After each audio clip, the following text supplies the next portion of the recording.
Agora são 7h06. O ministro da Justiça, Sérgio Moro, reiterou durante a audiência na Comissão de Constituição e Justiça do Senado que a invasão em seu telefone por hackers está relacionada ao dossiê do Intercept Brasil, que coloca em xeque a Operação Lava Jato. Moro afirmou que essa ação teve por objetivo invalidar condenações, atrapalhar as investigações e atacar as instituições. O ministro citou uma mensagem que circulou nas redes sociais de que a fonte dos vazamentos seria a de um procurador da República, que teria se revoltado e disparado as mensagens.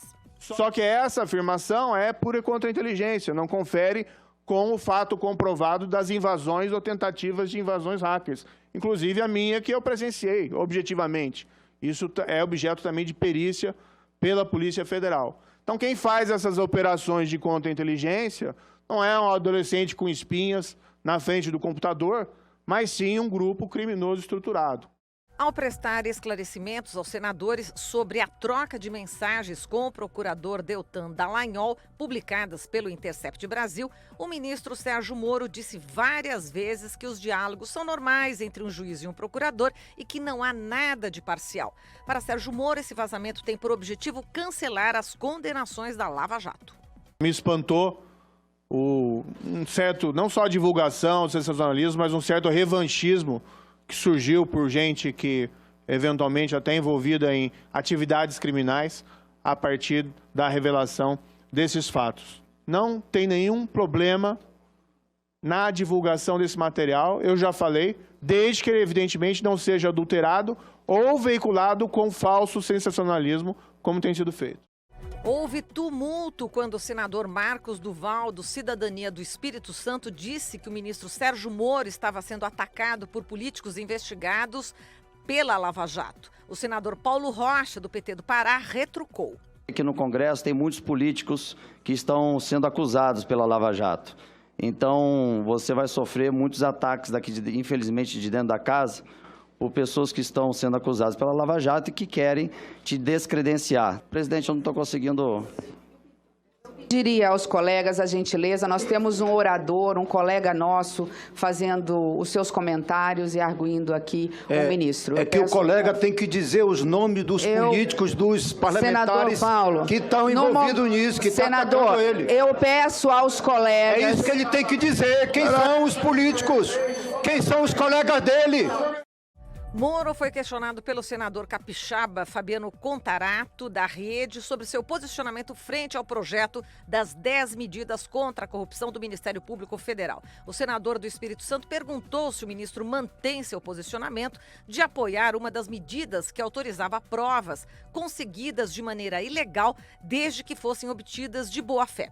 Moro acusou Contarato de querer anular a Lava Jato. O senador respondeu que Moro estava colocando palavras em sua boca e criticou a proximidade do ex-juiz com procuradores da Lava Jato. O senador disse que estava questionando a quebra do princípio da imparcialidade. Eu fui delegado 27 anos. Eu fico imaginando se fosse eu, delegado de polícia, que mantivesse contato por WhatsApp com o advogado do indiciado que eu instaurei o inquérito e que se isso chegasse ao conhecimento do titular da ação penal, do Ministério Público e do próprio Poder Judiciário, eu acho que eu sairia preso da delegacia na qual eu fui titular. Uma das críticas mais contundentes partiu do senador Humberto Costa, do PT de Pernambuco. Sérgio Moro se recusou a responder à pergunta.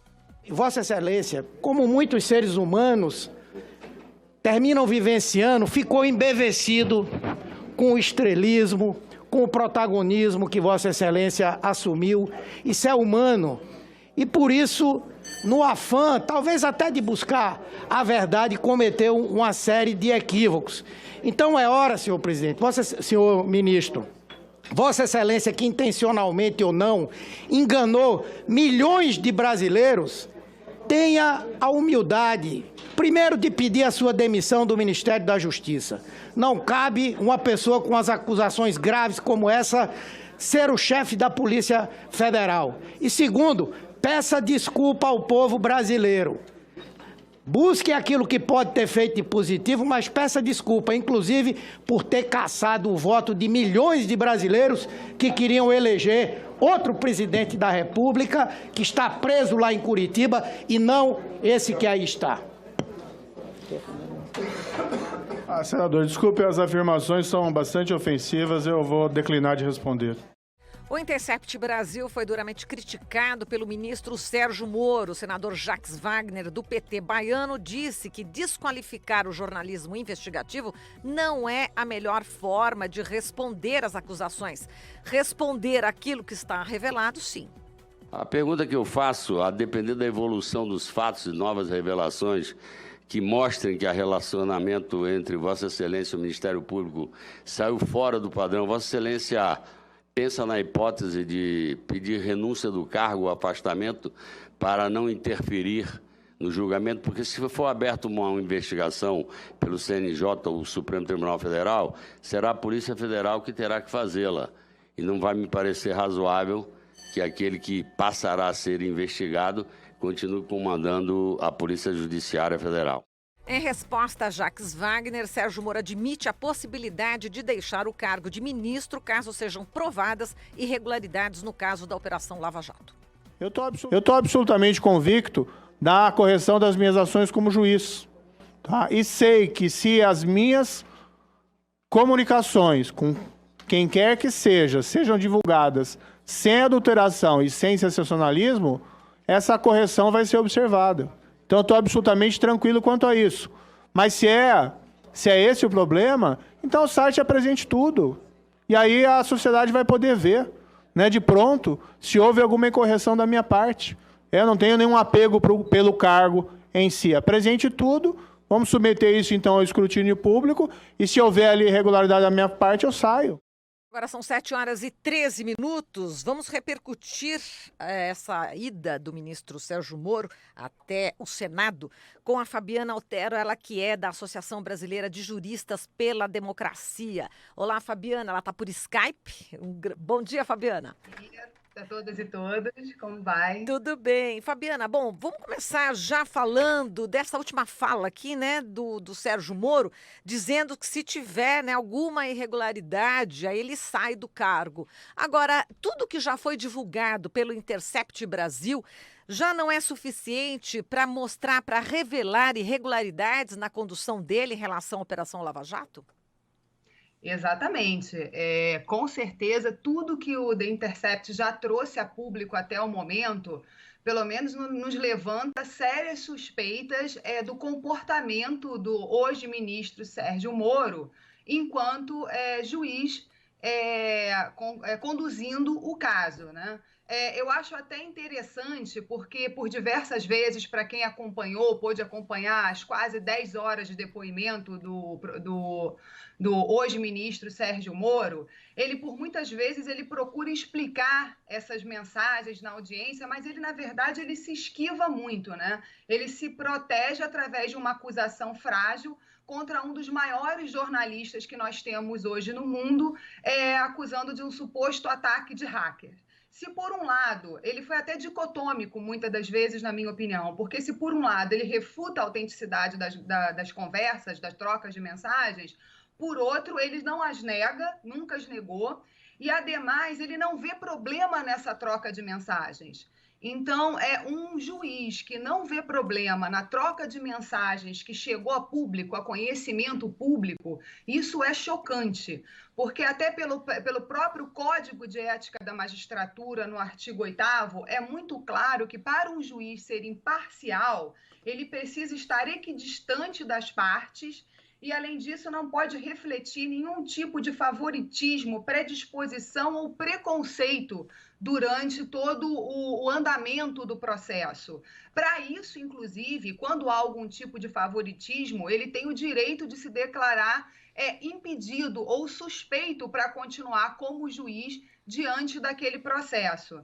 E eu gostaria de trazer aqui algumas das falas, né, que vieram a público através dos vazamentos, que denotam claramente uma predisposição do, à época, juiz Moro, hoje ministro, com relação ao andamento. Ele realmente procurava conduzir o processo. Quando ele combina com o MP de agilizar o julgamento de um réu que foi absolvido em segunda instância, da seguinte forma: diante da absolvição do Vacari, seria talvez conveniente agilizar o julgamento do caso Skorzinski, no qual ele também está preso e condenado. Então, ele vem interferindo no processo, interfere na investigação da Polícia Federal. Quando ele diz, não é muito tempo sem operação, então, o tempo todo, ele está ali conduzindo a investigação em contato direto com os procuradores, em contato direto com os promotores. E ele diz que isso é normal, é aceitável. E nós sabemos que nós temos aí ilegalidades seríssimas. Por óbvio, isso não é normal. E o que nós já temos hoje de material com os vazamentos, para além da promessa de que outras conversas e outras revelações serão feitas, já é o suficiente para um afastamento do ministro Sérgio Moro e para uma possível CPI ser aberta para que isso seja investigado. Afinal de contas, ele alega o tempo todo que não possui mais essas conversas, que não tem como se lembrar exatamente do que foi conversado, porque já se passaram muitos anos, que já deletou a conta do Telegram, que possui um celular sempre com baixa memória, porque tem por hábito comprar celulares baratos, então está sempre limpando as conversas. Mas nós temos as conversas dele com o Dallagnol. Então, através dessas conversas, se elas vierem para dentro do processo, é possível se verificar se houve ou não, já que ele quer alegar que houve uma suposta modificação nas conversas, algum tipo de adulteração nas conversas. É muito simples para que nós possamos fazer essa verificação.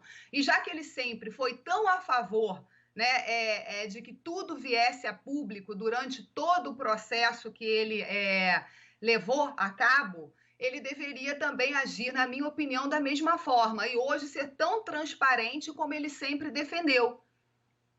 Biana, eu vou te fazer uma questão que a gente sente quando a gente entra em contato com as pessoas nas ruas. Eu sempre coloco essas dúvidas, né, que estão aí pairando entre as pessoas, porque você é uma especialista, eu sou jornalista, estudo todos os dias, né, essa questão. A gente sabe, né, dessas irregularidades. Agora, conversando com as pessoas e as pessoas vendo o que o Sérgio Moro estava falando, e ele diz assim, não, mas qual é o problema conversar, né?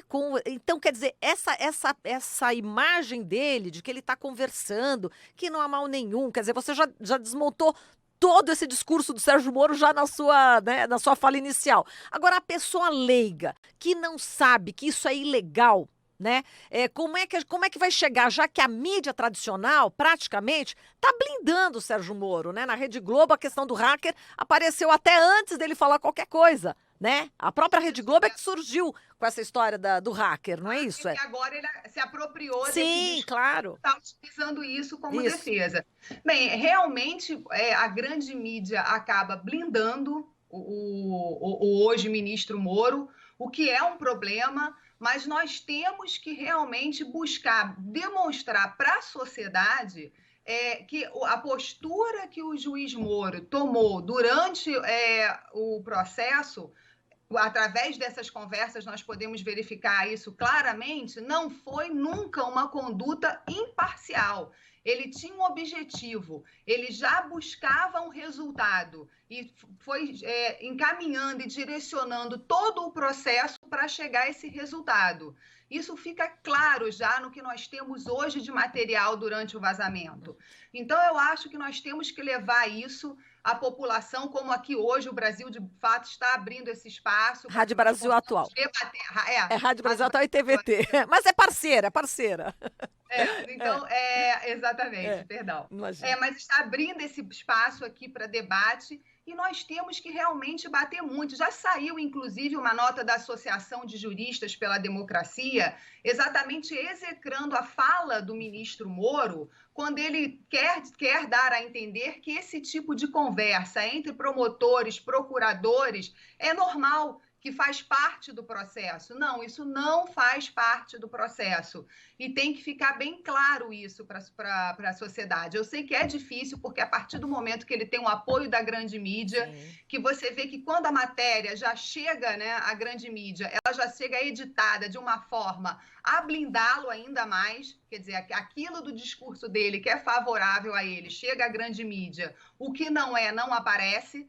Então, nós, mais do que nunca, temos que estar levantando essa bandeira e trazendo isso aqui, não só nesses espaços, como através de notas, através de correr atrás mesmo, né, da mídia para tentar rebater e fazer com que a gente consiga, assim, uma CPI com relação a esse caso.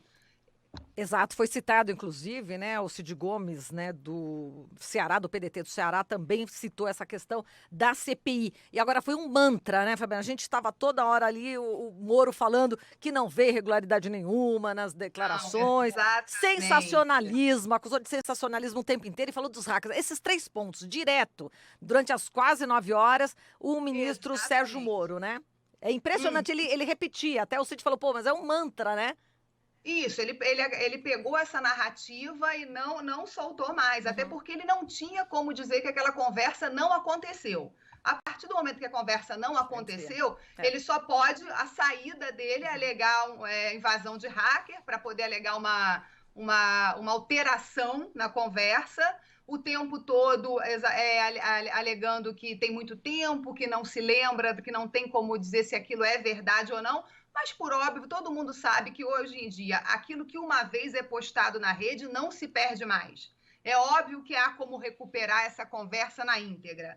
E já que ele se diz, né, o nosso paladino da justiça, assim ele mesmo se colocou durante todo o processo que ele conduziu, chegando por muitos a ser considerado como um herói, né, da nação. Mais do que nunca, eu acho que ele tinha que, então, fazer jus a essa fama de herói, de paladino da justiça e permitir que toda essa conversa fosse acessada, já que ele alega que é uma conversa normal entre as partes e que é muito corriqueiro, então, mas, assim, realmente esse corriqueiro, para mim, só surgiu agora.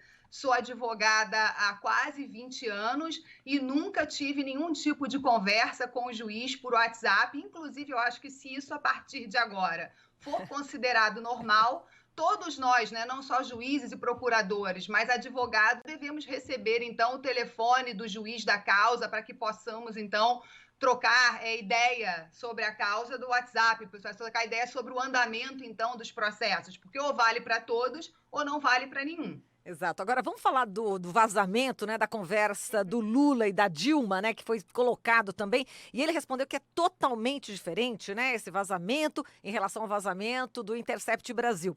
E a gente lembra, né, Fabiana, que na realidade ele disse que foi legal, foi uma interceptação autorizada, né, totalmente legal, só que o vazamento ocorreu depois que ele já tinha pedido exatamente o fim da interceptação. Então, ele pediu o fim às 11 horas e 20 minutos e foi divulgada às 13 horas e 32 minutos. Né? Esse diálogo, na realidade, ocorreu às 13h32. Não tem aí uma outra irregularidade?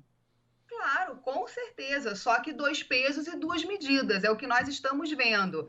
Lá atrás foi perfeitamente lícita aquele vazamento, o que na verdade não foi. Os advogados à época bateram muito em cima disso, mas enfim, o processo foi levado adiante e aquela prova foi aceita como uma prova lícita.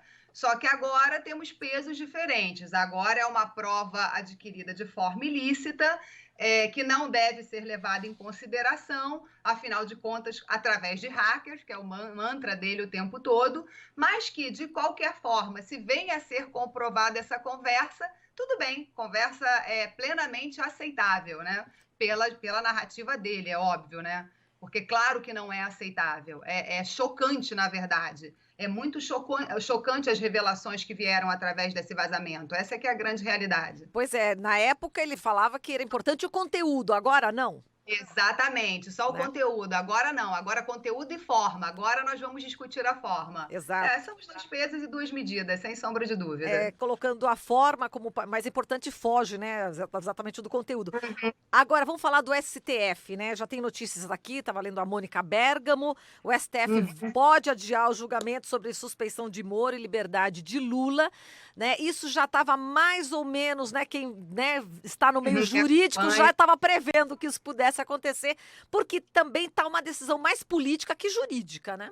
não é isso? Exatamente. Nós estamos vivendo um momento de decisões mais pautadas no político do que no jurídico propriamente dito.